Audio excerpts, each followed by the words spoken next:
Nak tak nama kita tercatat dalam ranking top 5 di kalangan penduduk langit pada setiap hari Jumaat?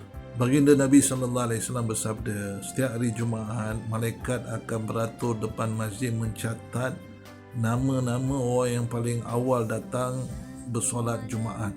Dikatakan yang paling pertama akan mendapat pahala sedekahkan seekor unta, yang kedua pahala seekor lembu, ketiga pahala seekor kibas, keempat pahala seekor ayam, kelima pahala sebiji telur.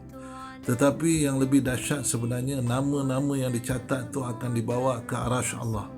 Dan kalau nama kita tercatat dalam top 5 ini, setiap kali Jumaat nama kita harum semerbak di seluruh pelosok langit bumi, 7 petala langit, 7 petala bumi sehingga arasy Allah.